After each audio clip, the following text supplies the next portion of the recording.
single day, like I've always done and always will. Passing these bills on the floor, making yet another stand. Welcome to this week's edition of New York Now. I'm Chantel Destra. This week, Governor Kathy Hochul and State Attorney General Letitia James announced the final rules for the Stop Addictive Feeds Exploitation for Kids Act. This is legislation that was signed by the governor in 2024 that strives to protect kids from addictive social media algorithms. Since then, the question has been what companies would have to adhere to these rules and how. The standards laid out by Hochul and James this week clarify that social media companies that have addictive online platforms will now have to adhere to rules around parental consent and verifying the age of users. At a press conference, Governor Kathy Hochul explained exactly what she's hoping to accomplish with these standards. As New York's first mom governor, it was really sad to see that kids were depressed and suicidal. I went to one grade school, and the mental health professional there said that she has appointments with third and fourth graders who are feeling very depressed and anxious all the time, and every one of them had a cell phone in their hands, holding them captive. So we proposed the first of its kind law to shield kids from addictive feeds. And yes, there's a lot of opposition to that. There are a lot of forces that did not want us to take this on. But we said we have to protect them, and the corporations lined up against us, millions of dollars and efforts and lobbying and all the other pressure points that we're so accustomed to. But we built an unstoppable coalition. And apart from protecting kids online, New York lawmakers have also been trying to shore up support for a bill that would address search warrant compliance by social media companies. Supporters say that compliance by companies could help with public safety and allow law enforcement the ability to interject before crimes are actually committed. Assemblymember Phil Steck, who represents parts of the Capital Region in the lower chamber, sponsors the bill and says that companies should adhere to a 72-hour window for complying with warrants. David Lombardo of WCNY's The Capitol Press Room spoke with the Assemblymember to understand the impetus of the bill and the legislative journey at the Capitol. Here's that conversation. Well, Assemblymember, thank you so much for making the time. I really appreciate it. Well, thank you for having me. Great. So you carried legislation approved unanimously that addresses the timeliness of compliance by social media platforms with search warrants they might receive. What was the impetus for this legislation? So we had a constituent whose grandson had died as a result of some drug that he bought on the internet, and it was tainted with fentanyl, and that's what caused his death. The police were already on to that particular drug dealer.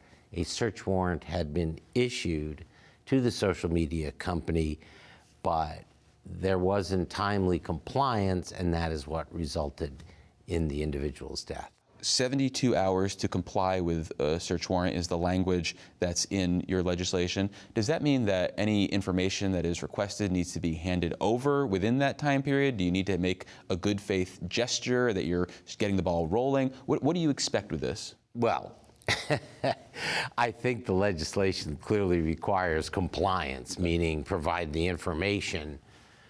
Whether there's going to be stalling and horsing around, I can't answer that. I would hope not. I would hope they would realize that this is very important, can save lives, but we don't know what's going to happen in actual practice. These social media companies have become so powerful, right, and so in many ways arrogant, that I'm not so sure they can see the error of their ways. Well, what would be sort of an enforcement tool that a local prosecutor's office could turn to if, as you say, this powerful social media platform says, no thank you, or it's going to take us longer? They'd have to ask the court to hold them in contempt. And contempt can involve fines, it can involve imprisonment, but it would be that kind of a process. So this is not a unique legislation to New York. I saw that I think Colorado had something similar. But despite the fact that other states are doing something like this, how do you get around any sort of maybe First Amendment concerns or Fourth Amendment concerns about search and seizure? Is that something that you're trying to navigate here at all? Not really, because the First Amendment or Fourth Amendment concerns would be in the nature of the warrant itself. So if they were seeking, something that was protected under the First Amendment, like your communications with your colleagues about issues that you raise on the show, that would clearly be protected under the First Amendment. It would not be a valid warrant. But the proper thing to do would be not to ignore it, but to move to quash it.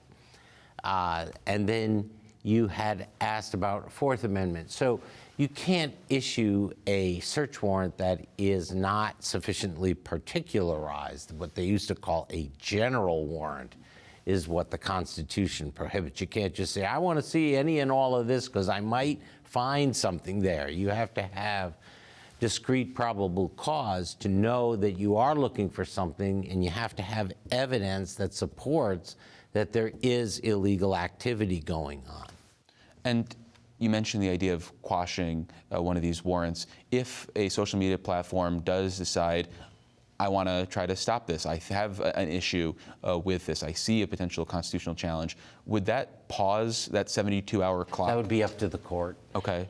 And do you think, from your perspective, does it make sense to pause to air out those concerns? It depends on what the questions are. If you have knowledge of drug trafficking, I think it's a very hard argument to make that somehow because you're a social media company that the First Amendment is involved in some way, particularly if the police know, what account the particular activity is coming from. They've particularized that. I would say that I would think that any type of action by the social media company to try and stop compliance would be inappropriate. And I think that's an important point you bring up, the particular accounts. It's not necessarily judges going to be authorizing wide phishing expeditions. You're probably going to have to say this user or maybe this list of users are where we're going. Absolutely. So in the process of moving this bill, it was amended and ultimately abandoned a requirement that covered platforms have a dedicated hotline for law enforcement. Was that a policy decision where you said, hey, ultimately we don't think this makes sense, or was that more of a political decision of, hey, if we want to move this bill, we got to strike this? So the objection to that provision, which does exist, I believe, in the Colorado bill, was raised by Assembly staff on the grounds that for some reason it was unfair to the social media companies. I don't really understand that. A dedicated phone line doesn't mean that you have one single person sitting there 24 hours a day. Mark Zuckerberg's manning that phone. Yeah, exactly. It means that you have a phone that who's ever on that duty, it would kick to that person to respond. I think it was a very reasonable requirement that required minimal involvement by the social media companies, but sometimes it's better to just let it go and get the bill passed than to get into a discussion about that. That issue, though, that you raise about the law enforcement having someone to call is a broader concern that we see with social media companies, like if someone's account is hacked or if someone maybe committed suicide and they want to close off this account. Is that something that you think the legislature should be considering in the future? Yeah, I think eliminating that part of the bill was a mistake for the reasons that you cite, because the police need to have someone to go to, not to be lost and bounced around as we all can be by various corporate entities. So I think that we'll see how it works. Hopefully it will work as is and won't need that. Mm-hmm. But I think it was a little short-sighted not to include that in the bill. And again, it's a minimal requirement. These are computer companies. They can certainly bounce a phone call to any number of people. So I didn't see it. To this day, I thought it was really not a very sensible argument. Well, I was curious, though, do you think there's a case to be made for an even broader set of hotlines and, hey, if you've had your account hacked or if you're trying to close it, here's who you call? Because even your own Assembly Speaker had his Twitter account hacked and couldn't figure out how to reclaim it. This is a real problem. I've had that with Facebook, where there was a Facebook profile out about me that had almost totally inaccurate data. Trying to get it closed was a struggle. I don't know if it is closed at all. I think I may have given up. I even wrote a letter to the general counsel of Meta. But that speaks to the issue. Who do you reach out to? Yeah, it's terrible, and you can't get people on the phone with a lot of these companies to get anything done. That's a whole problem in that industry. It's not like they're not making enough money.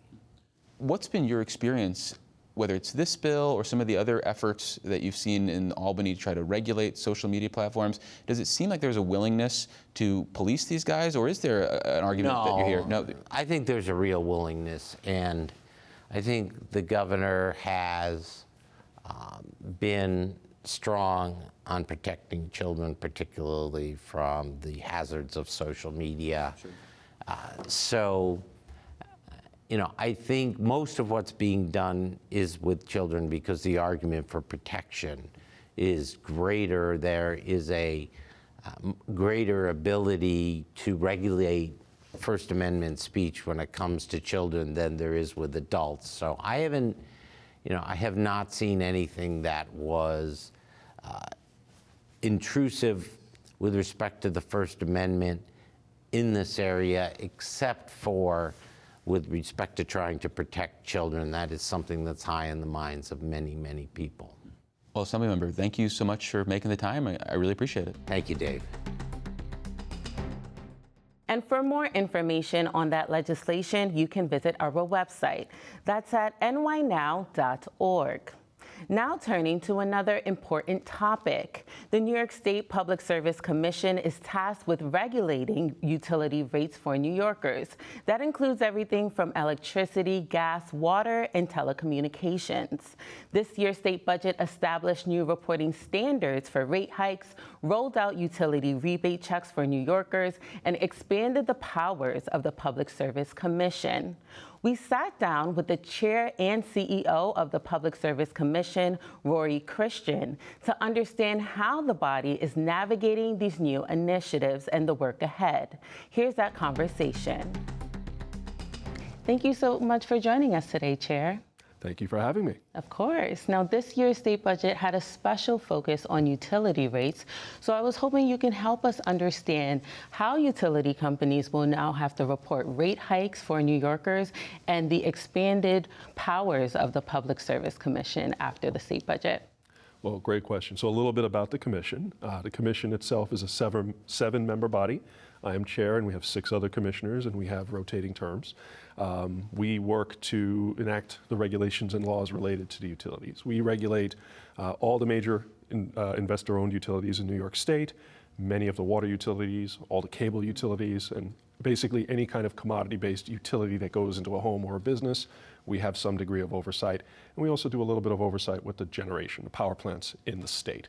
And with that, we try to move forward with a goal of providing safe, reliable, affordable service at just and reasonable rates to all consumers. And that's our mandate that we've had since our creation 120 years ago. The new powers put forward by the governor in the recent budget have been in response to the growing affordability crisis that we're seeing across the country. Everything from inflation, rising interest rates, to supply chain disruptions that still linger a little bit from the pandemic and other factors, and now global war and the risk that brings. All of that is creating an environment where prices are higher and getting higher for everything that we use, from energy to things in the supermarket and beyond. So Governor Hochul is moving forward with an effort to do everything in our power to manage those costs, helping people with the bottom line in their pocketbook, but also enhance the mechanisms that we at the Commission use to set rates and manage the utilities. So one of the most significant things the governor has done, put forward $1 billion towards an energy rebate that New Yorkers will be getting between now and the end of the year. That's going to be a direct help to everyone's pocketbook right now. But structurally, we're making everything easier from a rate perspective. The rate case process that the commission engages in, we do that with almost every utility on a regular basis, can take 11 months. And as of late, we've had many people very interested in what we do and more participation than at any point in our history. And that 11 months is kind of tight. So the governor's provided us more time, changed the regs and rules, allowing us even more time to work on behalf of New Yorkers with all the people engaging to ensure we get the best outcome. So just providing us more time is going to give us an opportunity to fight for New Yorkers in a more effective way. In addition to that, we're also working on enhancing affordability, tying affordability of utility rates to utility executives' pay, ensuring that the two are aligned. There's a growing concern that executive compensation is going up while rates are going up, and consumers want those rates to be stable. So we want to tie the two together and ensure whatever the utility executives are compensated, it's not above and beyond the rates. Yeah. And we're also going to create an affordability monitor. And this is something that's going to track rates as they go forward, ensure that they are aligned with inflation and that they don't create energy burdens for New Yorkers above the 6% of their income. That's a nationally recognized level where if you're paying more than 6% of your income, you're considered energy burdened. And so with this affordability monitor in place, we'll put a lot more scrutiny on rate cases where that affordability is threatened, and hopefully put systems in place to drive rates down. Mm-hmm, absolutely. And as you mentioned, you have an increase in your time frame in which you're able to do this. In terms of the funding, though, do you believe you have adequate funding to do all of the roles and responsibilities that you've been tasked with? Absolutely. We in the commission, the funding, we have to do our job. We're very much in the right place.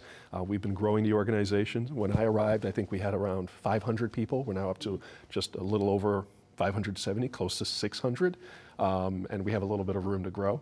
We've gotten many new responsibilities since the original passage of the CLCPA, and the governor and the budget have been commensurate with providing us the staff and resources needed to meet those responsibilities. So I think we're well positioned to meet the challenges ahead. And at the time that we're filming this, of course, it is summer. And with the warmer temperature, sometimes, of course, that means higher electric bills, right? Mm-hmm. So how does the commission approach ensuring that New Yorkers are not being taken advantage of? Mm-hmm. Can you walk us through that, especially during the warmer months? So that's a great question, and this is one of the core functions of the commission. And I want to address this in a couple of ways because we do it in a lot of different areas, and it's hard to just focus on any one. So I'm hoping I'm going to hit the key ones. First and foremost, we represent New Yorkers. So if there's an issue with the utility or an energy service company or any kind of utility, consumers can call New York, the Department of Public Service, and we will help resolve any disputes and issues that arise. That's just part of what we do. But in addition to that, everything we do in the rate case process is a recognition that we need to enhance affordability. There's this common misconception that we set rates. We don't pick a number out of a hat. We don't throw darts at a board and just pick random numbers. These are based on months of discussion, negotiation, and analysis where we determine what is needed to keep the system working and what's the cheapest way to do so. And then we set rates based on the cost to do so, because at the end of the day, everything costs money. We have to invest in our infrastructure, and this is part of that. So we try to manage the expectations of the utility, of consumers in what we do with rates to ensure that the rates that we do set are not so high as to make utilities unusable by anyone, but also ensure that what we invest in is enough to keep the system working. We don't want a system that doesn't work. We also don't want a system that's too expensive. We need to be somewhere in between, and that's what we strive to achieve. Can you help us understand more about the process of filing a claim? So if I'm a New Yorker and I'm feeling like I'm being taken advantage of, how do I go about reporting this? And what is that investigation? And what does that timeline look like? Yeah, no, great question. And it's a common one. We have an 800 number that individuals can call. Anyone interested in learning more about DPS can go to our website, www.dps.ny.gov, to learn more information about the complaint process online. Generally, we want everyone to try to resolve any disputes and issues with the utility But if that doesn't happen to your satisfaction or in a timely manner, we're definitely a resource to reach out to, and we take that into consideration on our next steps. And apart from looking at rate hikes, how are you hoping that the commission will really hone in on regulation beyond what the governor, how she expanded your powers, and just in the years ahead? Do you have any specific goals that you'd like the commission to hit? Well, I think from my perspective, ensuring affordability is the goal right now. And I'm grateful to work for a governor who is prioritizing that and putting resources behind it. One additional program I want to mention is the Enhanced Energy Affordability Program. We currently have about 1 million New Yorkers receiving $500 million of benefits through that effort. And what we want to be able to do is reach the remaining 1.5 million that we see as eligible to ensure that they are similarly receiving benefits. But this is something that will help low and moderate income New Yorkers' bottom line, help lower their costs. But we also have programs with utilities, deferred payment agreements. If your bill gets up too high and you can't pay the full amount, we'll spread it out over time at a level that's comfortable so people can better manage that. And we also have balanced billing programs. In the summer, your electric bill might be high. In the winter, your gas bill may be high. Well, we spread that out like peanut butter throughout the year to kind of levelize it and make it manageable so to avoid unexpected bill surprises that may come and break someone's budget. So we put these programs in, they exist, and we try to encourage everyone to engage to help make their day-to-day life a little bit easier. And, you know, in recent years, there's been a lot of conversation about potentially moving the state from relying so heavily on gas and fossil fuels to converting to, you know, electric automobiles, but also household devices. And I think when it comes to consumers, there's been a lot of concern about the affordability and the effectiveness of doing this. So what would you say to those New Yorkers who have those fears? Well, the fears are entirely justifiable. Fearing the unknown, you haven't engaged, you're not a part of it, it's understandable. But we at the Commission do everything in our power to put things in place to allay those fears and alleviate those fears. We've changed rates for individuals who want to adopt heat pumps rather than burning oil or natural gas or wood. They use electricity to heat and cool their homes. We have rates that make that more attractive for those individuals than the rates for individuals who don't have heat pumps. And that's a way of incentivizing their use and providing them with some benefit. We also have other things in place through our New York State Energy Research and Development Authority, incentives to help lower the costs. If you wanted to buy equipment for your home to make it more efficient and electrify, we offer rebates through NYSERDA to help offset some of those costs. So we try to look at things from both the initial cost of doing the work to maintaining the system and operating it throughout, and help New Yorkers achieve their goals as efficiently as possible, as cost effectively as possible. And of course, you're a state agency, so you know you do rely heavily on state funding, but do you believe that there's an opportunity to sort of collaborate with the federal government to ensure that your office is fully supported? We absolutely work with the federal government as much as possible. You're probably familiar with the governor's recent announcement about a nuclear backbone, where we, the Department of Public Service, we're working with NYPA, the New York Power Authority. They're looking to deploy 1 gigawatt of nuclear, and we're looking to help with the remaining 4 gigawatts. That is part of the plan. But everything in our planning and thinking on that involves a very tight and high level of coordination with our federal counterparts, other federal agencies, the Nuclear Regulatory Commission, FERC, et cetera. All of this is going to be necessary to move forward in an efficient manner. Yeah. And you know, there are federal incentives we want to make sure come to New York for the benefit of New Yorkers as well. Every federal dollar that we get is another dollar we don't have to spend. So we're absolutely working very closely with the federal government on that and many other aspects of our work. And I'm glad you mentioned your relationship with NYPA. Can you help us understand your working relationship with other state agencies such as the DEC and NYSERDA? What does that look like? Well, we're all sister agencies. We all work together. I mean, one of the things I love about public service is you're serving the public. And we can't do that alone.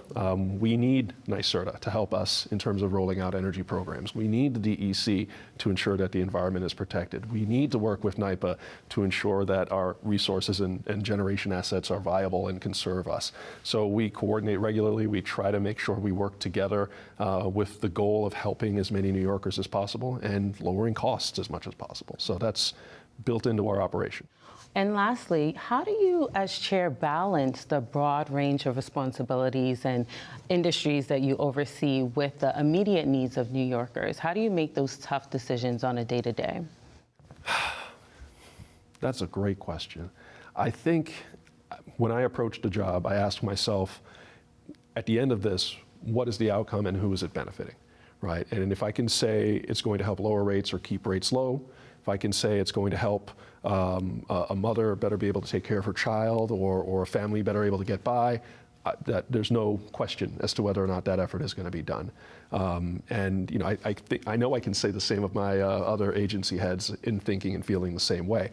It's truly an honor to be in a position where you can lead an agency like this to make a difference in people's lives. Everyone uses energy. Everyone uses electricity. Most people use natural gas. And so the decisions we make impact millions of people every single day. And so we work very hard to make sure they're the right decisions. Absolutely. Well, unfortunately, that is all the time we have for today, but we thank you so much for taking the time to connect with us. All right, thank you. And we were speaking with Rory Christian, Chair and CEO of the New York State Public Service Commission. And for more information on the Public Service Commission and utility rates in the state, you can visit our website. Again, that's at nynow.org. You can also subscribe to our newsletter by going to newsletter.nynow.org or by scanning the QR code on your screen. Well, that does it for this edition of New York Now. Thank you for tuning in, and see you next week.